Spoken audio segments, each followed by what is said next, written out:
ஒரு காலத்தில் பார்த்தீங்கன்னா இந்திரா காந்தி தொடங்கி எம்ஜிஆர் உட்பட பல பேர் இது மாதிரி 2 தொகுதிகளில் நின்னதெல்லாம் பார்த்துருக்கோம். சமீபத்திய உதாரணம் மோடி. இப்போ விஜய் 2 தொகுதிகளில் போட்டியிடுகிற திருச்சி கிழக்கு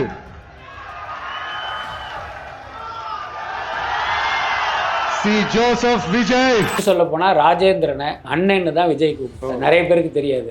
அண்ணனே கூப்பிட்டு இருப்பாரு. அந்த அண்ணங்கிறது பாத்தீங்கன்னா ரொம்ப ஒரு சம்பிரதாயமாகவோ பாசாங்காவோ இருக்காது, ஒரு உள்ளன்போடு அழைக்கிற வார்த்தையா தான் இருக்கும். என்ன காரணம், விஜயை சின்ன வயசுல இருந்தே தூக்கி வளர்த்ததுல ராஜேந்திரன் ஒருத்தர். விசுவாசத்துக்காகவும் நீங்க அந்த வேட்பாளராக கொடுக்கலாம். ராஜேந்திரன் ஆரம்ப காலத்தில் விஜய்க்கு டிரைவராக இருந்தவர் தான். இந்த சபரி இருக்கிற இந்த பொறுப்புக்கு முதல்ல விஜய் சொன்னது ராஜேந்திரன்.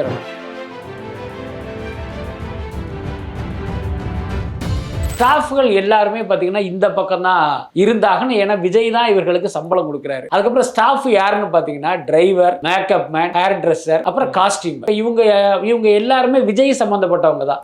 பணியாளர்களுமே விஜய் கூட தான் இருக்காங்க. எல்லாத்துக்கும் மேலே நான் ஏற்கனவே கூட சொன்னேன், விஜய் இப்போ நடிப்பை விட்டு போயிட்டாரு. ஆனால் இன்னைக்கும் விஜயினுடைய மேக்கப் மேனும் ஹேர் ட்ரெஸ்ஸரும் காஸ்டியூமரும் விஜயினுடைய அந்த அப்பார்ட்மெண்ட்ல தான் குடியிருக்காங்க, வாடகை இல்லாமல்.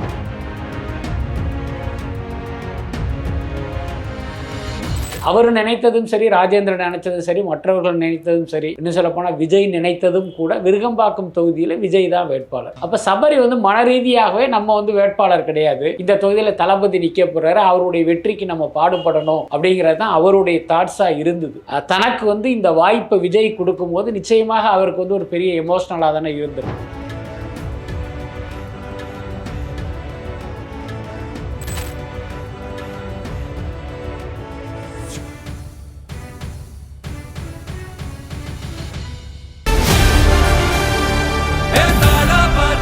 மக்களுக்கு நல்லது பண்றதுக்கு அரசியலுக்கு வாங்கடா, கொள்ளை அடிக்கிறது கொலை பண்றதுக்கு கூட அரசியலுக்கு.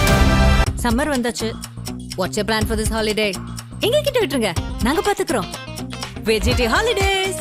GT holidays, south India's #1 travel brand. Sir வணக்கம். சார் வணக்கம். எப்படி சார் இருக்கீங்க? நல்லா இருக்கேன். Super sir. இப்போ நேற்றைய தினம் விஜய் அவர்களின் காப்பாளர்களை அறிமுகப்படுத்தி இருந்தார் சார். அந்த விழாவில் நிறைய விஷயங்கள் நடந்திருந்தது. ஆக்சுவலாக இப்போ நான் உங்ககிட்ட இந்த நேர்காணலுக்காக பிளான் பண்ணது அவருடைய உதவியாளர் இருக்காரு சார், ராஜேந்திரன். அவருடைய மகனுக்கு எம்எல்ஏ சீட்டு கொடுத்துருக்காங்க. ஆக்சுவலாக எம்எல்ஏ சீட்டு கொடுக்குற அளவுக்கு ராஜேந்திரனுடைய அந்த அளவுக்கு செல்வாக்கு வாய்ந்தவரா சார் விஜய் மத்தியில்? அவர் இல்லை, விஜயினுடைய அந்த தாவேகா வேட்பாளர்களை பொறுத்தவரை செல்வாக்கு மிக்கவர்களாக இருக்கணுங்கிற அவசியம் இல்லை. விஜயே ஏற்கனவே சொன்ன மாதிரி 234 தொகுதிகளிலுமே விஜய் தான் வேட்பாளர். என்ன இன்னைக்கு வரப்போகிற தேர்தலில் விசில் சின்னத்துக்கு வாக்குகள் கிடைக்குது அப்படின்னா அதற்கு 100% விஜய் தான் காரணமாக இருப்பார். நிச்சயமாக அந்த கேண்டிடேட் காரணமாக இருப்பதற்கு வாய்ப்பு இல்லை. இன்னைக்கு விஜய் பின்னால் மக்கள் திரண்டு இருப்பதற்கு காரணம் விஜய் மீது அவர்கள் வைத்த நம்பிக்கை தான். அதுக்கடுத்து அவரே சொன்ன மாதிரி 234 தொகுதியில் வெவ்வேறு நபர்கள் நின்றாலும் மக்களை பொறுத்த வரைக்கும் அது விஜய் தான். ஸோ அப்படி இருக்கும்போது 234 தொகுதிகளில் பல்வேறு வேட்பாளர்கள் அறிவிக்கப்பட்டிருக்கிற நிலையில் நீங்கள் விருகம்பாக்க வேட்பாளர் ராஜேந்திரனுடைய மகன் சபரி குறித்து இந்த கேள்வி எழுதுவதின் பின்னணியே ஒரு சந்தேகத்திற்கு இடமாக இருக்குது. நான் ஏன் இதை சொல்கிறேன் அப்படின்னா, விஜய் பல்வேறு நபர்களுக்கு 234இல் 2 தொகுதிகளில் விஜய் நிற்கிறாரு. அப்போ 232 தொகுதி வேட்பாளர்கள் குறித்து யாருக்கும் பெரிய கேள்விகள் இல்லை. ஆனால் இப்போ ராஜேந்திரன் மகனுக்கு கொடுக்கிறது மட்டும் ஒரு விவாத பொருளாக மாறி இருக்கு அப்படின்னா அதுக்கு பின்னால் ஏதோ ஒரு உள்நோக்கம் இருக்கிறதா தான் நான் நினைக்கிறேன். அதுக்கு அடுத்து வேட்பாளர் தேர்வு அப்படிங்கிறது இந்த வெற்றி வாய்ப்பை மட்டும் கருத்தில் கொண்டு கொடுக்க வேண்டிய அவசியம் இல்லை. விசுவாசத்துக்காகவும் நீங்கள் அந்த வேட்பாளராக கொடுக்கலாம், தப்பு கிடையாது. அதுக்கு பல உதாரணங்கள் இருக்குது. உதாரணத்துக்கு தேமுதிக கட்சியில் பார்த்திங்கன்னா எப்பயுமே பார்த்தசாரதிக்கு அவங்க சீட் கொடுத்துக்கிட்டே இருப்பாங்க. ஏதோ ஒரு வகையில் அவருக்கு ஒரு முக்கியத்துவம் கொடுத்துக்கிட்டே இருப்பாங்க. அதுக்கு காரணம் பார்த்தசாரதி பெரிய கோடீஸ்வரர், என்ன அவருக்கு பெரிய மக்கள் செல்வாக்கு இருக்குது அப்படிங்கிறதுலாம் காரணம் இல்லை, அவர் விஜயகாந்தனுடைய விசுவாசி. அதே மாதிரி பார்த்திங்கன்னா இப்போ அனகை முருகேசன்னு ஒரு கேண்டிடேட் தேமுதிகவில் அறிவிச்சிருக்காங்க. அவரும் கூட பார்த்திங்கன்னா விஜயகாந்துடைய மிக தீவிரமான விசுவாசி. என்ன 1,00,000 பேர் திரண்டு அனகை முருகேசன் குறித்தோ பார்த்தசாரதி குறித்தோ தப்பாக சொன்னால் கூட விஜயகாந்த் குடும்பத்தினரோ அதை நம்ப மாட்டாங்க. ஸோ அந்த மாதிரி தான் விஜய்க்கு ராஜேந்திரன் ஆரம்ப காலத்தில் விஜய்க்கு டிரைவராக இருந்தவர் தான். இப்போவும் அப்பப்போ விஜய் செல்கிற காரை அவர் ஓட்டி செல்வார். அவருடைய சாரதியாக இருந்தாலும் பல இடங்களுக்கு வந்து ராஜேந்திரன் தான் கூட போவார். வெளிநாடு போனாலும் சரி, வெளி மாநிலம் போனாலும் சரி, எங்கே போனாலும் ராஜேந்திரன் வந்து கூட இருப்பார். அந்த அளவுக்கு அவர் மீது அவருக்கு அவ்வளோ விசுவாசம். ரொம்ப வெளிப்படையாக சொல்லணும்னா யாருக்கும் தெரியாத தகவலையே நான் சொல்கிறேன். இந்த சபரி இருக்கிற இந்த பொறுப்புக்கு முதல்ல வந்து விஜய் சொன்னது வந்து ராஜேந்திரனை தான். ஆனால் நீங்கள் வந்து இந்த இதுக்கு செயலாளர் ஆயிருங்க, ஏதோ தென் சென்னை மேற்கு கிழக்கு மாதிரி ஏதோ ஒன்று வாயில நுழையாத பகுதியாக தானே இருக்குது. ஸோ அந்த விருகம்பாக்கத்துக்கு அவரை தான் வந்து விஜய் வந்து செயலாளராக முன்மொழிந்தது. ஆனால் ராஜேந்திரன் என்ன சொல்லிட்டார் அப்படின்னா, இல்லை சார், நான் அந்த பதவிக்கு போனால் இப்போ உங்களை நான் கவனிக்க முடியாது, அதனால் எனக்கு வேண்டாம் அப்படின்னு ராஜேந்திரன் சொன்னார். சொன்னதுக்கு அப்புறமா தான் சரி ஓகே அப்போ சபரியை இருக்க சொல்லலாம் அப்படின்னு. சபரி பார்த்தீங்கன்னா ஒரு பிடெக் படித்த ஒரு பட்டதாரி. அதனால் அவரை நம்ம குறைத்து மதிப்பிட வேண்டிய அவசியம்லாம் இல்லைன்னு நினைக்கிறேன். புரியுது சார். ஆக்சுவலாக எதுக்காக கேட்டேன்னா, இந்த உள்நோக்கம்லாம் எதுவும் இல்லை சார். ஆக்சுவலாக அவர் வந்து ரொம்பவே அழுதுருப்பார், ரொம்ப எமோஷனலாக நேற்று நடந்தது. அப்புறம் விஜய் அவர்கள் அவரோட கண்ணெல்லாம் தொடச்சி விட்டுருந்தார். ஆக்சுவலாக இந்த தொகுதியில் வந்து விஜய் தான் போட்டியிடுறதா இருந்தது. அதை மீறி அவருக்கு அந்த வாய்ப்பை கொடுத்தது வந்து ஒரு பெரிய விஷயமா பார்க்கப்பட்டது சார். அதுக்காக தான் இந்த கேள்வி கேட்டேன். அதான் உண்மைதான் அது. அதாவது இப்போ தாவேகா வந்து தேர்தலை நோக்கி நகரும் போது அந்த கட்சியில் இருக்கிற பல மாவட்ட செயலாளர்கள் இந்த தொகுதிக்கு நாம தான் வேட்பாளர் அப்படின்னு மனரீதியாக அவங்களே ஃபிக்ஸ் பண்ணிட்டாங்க. தலைமை அறிவிப்பதற்கு முன்பு, தலைமை கேட்பதற்கு முன்பே, இப்போ நம்ம தானே மாவட்ட செயலாளர், அப்போ நம்மளை விட்டால் வேற யார் கேண்டிடேட்டுங்கிற மனநிலையில் தான் எல்லாருமே இருந்தாங்க. நீங்கள் கூட கேள்விப்பட்டிருப்பீங்க, இப்போ காரைக்குடியில் வேட்பாளராக அறிவிக்கப்பட்டிருக்கிற அந்த பல் டாக்டர் பிரபுலாம் அப்போவே வந்து அந்த தேர்தல் பிரச்சாரத்தையே ஆரம்பிச்சிட்டாரு. ஆனால் சபரியை பொறுத்த வரைக்கும், ஏன்னா நான்லாம் பேசியிருக்கேன், நாம் பார்த்து வளர்ந்த பையன்தான் ராஜேந்திரன், நம்மளுடைய நண்பர் தான். நம்ம பேசும்போது என்னென்னா, சபரியை பொறுத்த வரைக்கும் நாம தான் கேண்டிடேட்டுங்கிறது அவருடைய மைண்ட்லேயே கிடையாது. அவர் நினைத்ததும் சரி, ராஜேந்திரன் நினைத்ததும் சரி, மற்றவர்கள் நினைத்ததும் சரி, இன்னும் சொல்லப்போனால் விஜய் நினைத்ததும் கூட விருகம்பாக்கம் தொகுதியில் விஜய் தான் வேட்பாளர். அப்போ சபரி வந்து மனரீதியாகவே நம்ம வந்து வேட்பாளர் கிடையாது, இந்த தொகுதியில் தளபதி நிற்க போகிறாரு, அவருடைய வெற்றிக்கு நம்ம பாடுபடணும் அப்படிங்கிறது தான் அவருடைய தாட்ஸாக இருந்தது. ஆனால் கடைசி நேரத்தில் பார்த்தீங்கன்னா சில மாற்றங்கள்லாம் நடந்து, சரி விருகம்பாக்கம் வேணாம் அப்படின்ட்டு அவர் பெரம்பூர், திருச்சி கிழக்குன்னு நகர்ந்ததால் இப்போ சபரிக்கு வந்து அந்த வாய்ப்பு கிடைச்சிருக்கு. எல்லாத்துக்கும் மேலே பார்த்தீங்கன்னா இப்போ நீங்களே சொல்கிற மாதிரி ராஜேந்திரனை வந்து அவருடைய விசுவாசம் குறித்து நம்மை போன்றவர்களுக்கு தான் தெரியும். வெளியிலிருந்து பார்க்குறவங்களுக்கு இவர் விஜயினுடைய டிரைவர், அப்படிதான் எல்லாருக்குமே தெரியும். அப்போ ஒரு டிரைவரின் மகனான தனக்கு வந்து இந்த வாய்ப்பை விஜய் கொடுக்கும்போது நிச்சயமாக அவருக்கு வந்து ஒரு பெரிய எமோஷ்னலாக தானே இருந்திருக்கும். அதுதான் அந்த கண்ணீராக வெளிப்பட்டதுன்னு நினைக்கிறேன். எல்லாத்துக்கும் மேலே சபரி வந்து குழந்தையிலிருந்தே விஜய் பார்த்த வளர்ந்த பையன்தான். அவனுடைய ஒவ்வொரு வளர்ச்சியுமே விஜய் வந்து பக்கத்தில் இருந்து பார்த்துருக்காரு. அவன் ரொம்ப சின்ன வயசுலேருந்தே விஜயினுடைய ரசிகராக வளர்ந்த பையனும் கூட. ஸோ அதுதான் கண்ணீராக பெருக்கெடுத்தது. நான் சபரியுடைய கண்ணீரை கூட நான் நோட்டீஸ் பண்ணலை, ராஜேந்திர கண் கலங்கினது தான் எனக்கு இன்னும் நெகிழ்ச்சியாக இருந்தது. ஆக்சுவலாக அந்த ஜாய் அலுகாஸ் ஆட்ல வந்து விஜய் சார் நடிச்சிருப்பார் சார், அது அப்படியே நிஜத்தில் பார்த்த மாதிரி இருந்தது. ஆக்சுவலாக கொஞ்ச நாட்களுக்கு முன்னாடி வரைக்கும் விஜய் வந்து ஒரு சுயநலவாதி, அந்த மாதிரியான இந்த செய்திகள் தான் அதிகமாக வந்தது. இதெல்லாம் பார்க்கும்போது விஜய் இப்படிப்பட்ட ஒரு மனிதன்ன்றது நமக்கே ஆச்சரியமா இருந்தது. அதாவது விஜயை வந்து ஒரு சுயநலவாதின்னு யாராவது விமர்சனம் பண்ணுறாங்க அப்படின்னா அது விஜயை பற்றி தெரியாதவர்களுடைய கருத்து, அல்லது விஜயை பார்த்தீங்கன்னா மட்டம் தட்டணும் அப்படின்னு சொல்லுவதற்கான ஒரு அவதூறு கருத்து. அப்படி தான் நம்ம எடுத்துக்கணும். விஜயெல்லாம் சுயநலவாதியெல்லாம் கிடையாது. இப்போ நீங்களும் நானும் மற்றவர்களும் வாழ்க்கையில் எப்படி இருக்குமோ அப்படி தான் அவரும். இப்போ உங்களுக்கும் எனக்கும் கூட சுயநலம் இல்லையா என்ன? நிச்சயமாக சுயநலம் எல்லாருக்குமே இருக்கும். ஆனால் என்னென்னா அது மற்றவர்களை பாதிக்காத வரை அது வந்து தப்பு கிடையாது. கிட்டத்தட்ட அந்த மாதிரியான சுயநலம் விஜய்க்கு கூட இருக்கலாம், யார் கண்டது. அதே நேரம் அவர் ஒரு 100% ஒரு சுயநலவாதியாக யாராவது சித்தரிக்க நினைச்சாங்க அப்படின்னா அது ஒரு தவறான கூற்றாக தான் நான் பார்க்குறேன். புரியுது. ஆக்சுவலாக இப்போ ராஜேந்திரன் சார் வந்து இப்போ முன்னாடி வந்து எஸ்எஸ்சி சார் கிட்ட இருந்து டிரைவராக தான் வேலை செஞ்சுட்டு இருந்தார். இப்போ எஸ்எஸ்சி சாருக்கும் விஜய் சாருக்கும் ஒரு விரிசல் வரும்போது நிறைய வேலை செஞ்ச ஆட்கள்லாம் எஸ்எஸ்சி சார் கூட போனதாக ஒரு தகவல் வந்து. அப்படி இருந்தும் ராஜேந்திரன் சார் வந்து விஜய் சாரை நம்புவதற்கான காரணம் என்ன சார்? அப்படியெல்லாம் கிடையாது. நிறைய பேருக்கு தெரியாத விஷயம் என்ன அப்படின்னா, எஸ்சிஎஸ்சியும் விஜயும் வந்து ரொம்ப இதாக நல்லுறவில் இருக்கும்போது தான் பல ஸ்டாஃப்கள் வந்து இருந்தாங்க. அவங்க ரெண்டு பேருமே டீல் பண்ணுவாங்க. பட் அதே நேரம் பார்த்திங்கன்னா அவங்கள எல்லாமே கண்ட்ரோல் பண்ணுகிறவராக எஸ்சிஎஸ்சி தான் இருந்தார். இப்போ உதாரணத்துக்கு சம்பளம் போடுறது உட்பட அவர் தான் பண்ணார். அப்புறம் அந்த விஜய்க்கான கதையெல்லாம் கூட எஸ்சிஎஸ்சி கேட்டு முடிவு பண்ணுகிற காலகட்டம் அது. ஒரு கட்டத்தில் விஜய் என்ன பண்ணார் அப்படின்னா மெல்ல மெல்ல வந்து அவர் டேக் ஓவர் பண்ண ஆரம்பிச்சிட்டார். தனக்கான கதையை தானே கேட்பது, சம்பளம் பேசுறது, இது எல்லாமே அவரே பண்ண ஆரம்பிச்சிட்டாரு. அப்போ என்ன பண்ணார் அப்படின்னா ஸ்டாஃப்களுக்கான சேலரியையுமே அவர் கொடுக்க ஆரம்பிச்சிட்டாரு. அதனால் அது ரொம்ப நாளைக்கு முன்னாலே அப்படி ஒன்று நடந்துடுச்சு. அதுக்கப்புறம் எஸ்சிஎஸ்சிக்கு விஜய்க்குமான அந்த பிரிவு, அந்த மனஸ்தாபம் முற்றிய போது எஸ்சிஎஸ்சி பார்த்தீங்கன்னா எதுவுமே பண்ணலை. ஒரு படம் பிஸியான இயக்குனராக கிடையாது, கிட்டத்தட்ட ஒரு ஓய்வு நிலையில் அவர் இருந்தார். அப்போ ஆட்டோமேட்டிக்காக ஸ்டாஃப்கள் எல்லாருமே பார்த்திங்கன்னா இந்த பக்கம்தான் இருந்தாங்கன்னு. ஏன்னா விஜய் தான் இவர்களுக்கு சம்பளம் கொடுக்குறாரு. அதுக்கப்புறம் ஸ்டாஃப் யாருன்னு பார்த்தீங்கன்னா driver, makeup man, hair dresser, அப்புறம் காஸ்டியூமர். இப்போ இவங்க எல்லாருமே விஜய் சம்மந்தப்பட்டவங்க தான், எஸ்சிஎஸ்சி சம்மந்தப்பட்டவங்க கிடையாது. அதுக்கப்புறம் ஜேபின்னு வந்து ஒரு மேனேஜர் இருந்தார், அவர் பேர் ஜெயபிரகாஷ். அவர் தான் ஆரம்பத்திலிருந்தே எஸ்சிஎஸ்சியுடைய மேனேஜர். அவரும் கூட பார்த்தீங்கன்னா எஸ்சிஎஸ்சி கூட தான் இருந்தார். எஸ்சிஎஸ்சி படம் பண்ணும்போது அவர் ஒர்க் பண்ணார். ஒரு கட்டத்தில் பார்த்தீங்கன்னா எஸ்சிஎஸ்சிக்கு வந்து பட வாய்ப்பு இல்லை, பட வாய்ப்பு இல்லைன்னு சொல்லக்கூடாது, அந்த முதுமை காரணமாக அவர் படங்கள் இயக்கிறத நிறுத்திட்டார் அல்லது குறைச்சிட்டார். அந்த காலகட்டத்தில் ஜேபிக்கு வந்து வேலையே இல்லை. அத்தனைக்கும் பார்த்தீங்கன்னா விஜய் வந்து இலவசமாக அவருடைய ஊழியர்களுக்கு கொடுத்த வீட்டில் தான் ஜேபியும் குடியிருந்தார். அப்போ விஜய் என்ன பண்ணார், அடடா ஜேபி வந்து கஷ்டத்தில் இருக்காரே அப்படின்ட்டு தான் ஒர்க் பண்ணுற படங்களில் ஜேபி வந்து மேனேஜராக உள்ள ஒர்க் பண்ணுறதுக்கான வாய்ப்பை கொடுத்தாரு. இத்தனைக்கும் விஜயினுடைய படங்களுக்கெல்லாம் உதயகுமார் அப்படிங்கிறது தான் எக்ஸிக்யூட்டிவாக இருப்பார் எப்பயுமே.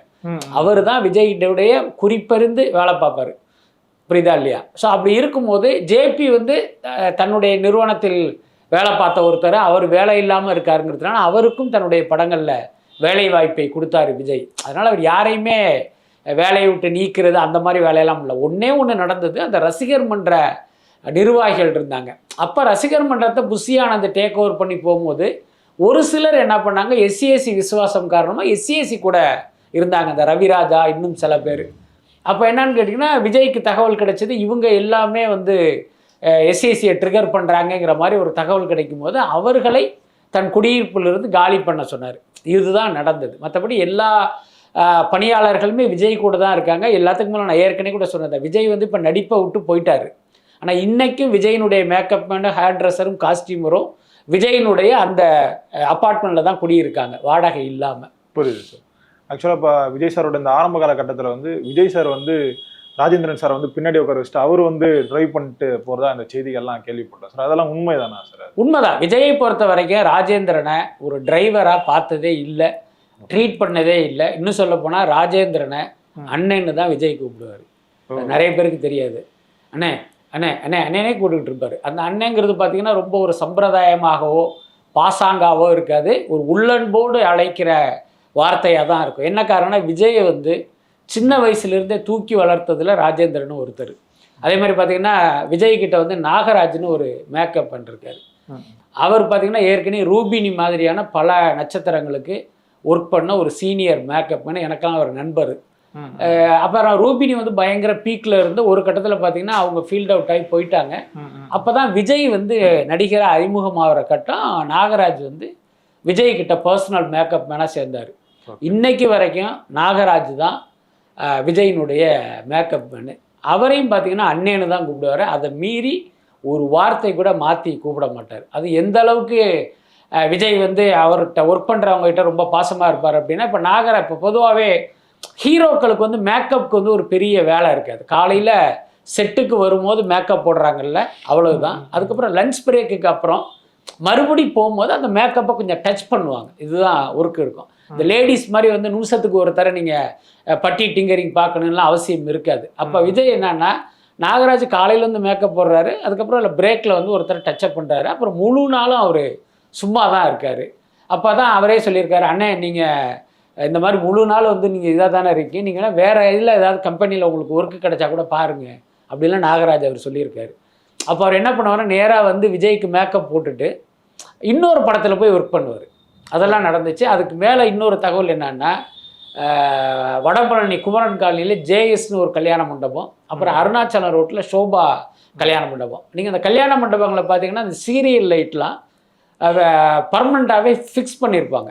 யார் கல்யாணத்துக்கு போய் நம்ம மண்டபத்தை ஃபிக்ஸ் பண்ணுறோமோ அவங்க வந்து சீரியல் லைட்டுக்கே ஒரு 5000 2000 அப்படின்னு எக்ஸ்ட்ரா பில்லு போடுவாங்க. அந்த கான்ட்ராக்ட் டைமே நாகராஜுக்கு விஜய் கொடுத்துருந்தார். ஸோ அந்த அளவுக்கு தன்னிடம் வேலை பார்ப்பவர்களோட ரொம்ப உள்ளன்போடும் மரியாதையோடும் நடத்தினவர் தான் விஜய். இதெல்லாம் நிறைய பேருக்கு தெரியாது. பட் அதே நேரம் கடந்த காலத்தில் இவர்கள் மீது விஜய் வந்து ரொம்ப கோபமாகவும் ரொம்ப வயலண்ட்டாகவும் நடந்த சம்பவங்கள்லாம் உண்டு. அது இப்போதைக்கு அவசியம் இல்லை. புரியுது சார். அதே மாதிரி இப்போ 2 தொகுதியில வந்து விஜய் வந்து போட்டிட்டாரு. இப்போ எல்லா முதலமைச்சர் வேட்பாளரும் வந்து ஒரு தொகுதியில தான் வந்து போட்டிடுறாங்க. விஜய்க்கு அந்த தோல்வி பயம் வந்து வந்துருச்சு. ஸோ இதன் காரணமாக தான் இந்த 2 தொகுதியில வந்து போட்டிடுறாரு. அதே மாதிரி அந்த 2 தொகுதியிலும் வந்து அங்க வந்து இந்த கிறிஸ்தவர்களோட ஓட்டு வந்து அதிகமா இருக்கு. இதன் காரணமாக தான் அங்க குறி வச்சு விஜய் அவர்கள் வந்து போட்டிடுறான்னு சொல்லிட்டு ஒரு தகவல் வந்து நேத்துல இருந்து பரவலா போகுது சார். இல்லை, அது உண்மைதான், அதுல எந்த சந்தேகமும் இல்லை. இன்னும் சொல்ல போனா 2 தொகுதிகளில் போட்டியிடுகிற முடிவை விஜய் எடுத்தது அவருடைய அரசியல் வாழ்க்கையில மிகப்பெரிய சறுக்கல்.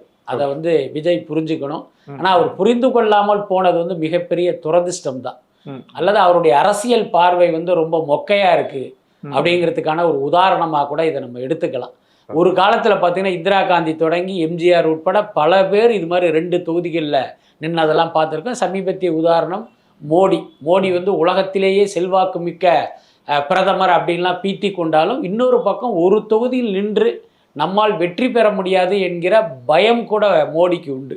அதனால தான் 2 தொகுதியில் போட்டியிடுவார். அதெல்லாம் நம்ம பார்த்துருக்கோம். அந்த 2 தொகுதியில் ஒருத்தர் போட்டியிடுகிறார் என்றால் அதற்கு ஒரே அர்த்தம் தான், தோல்வி பயம்தான்.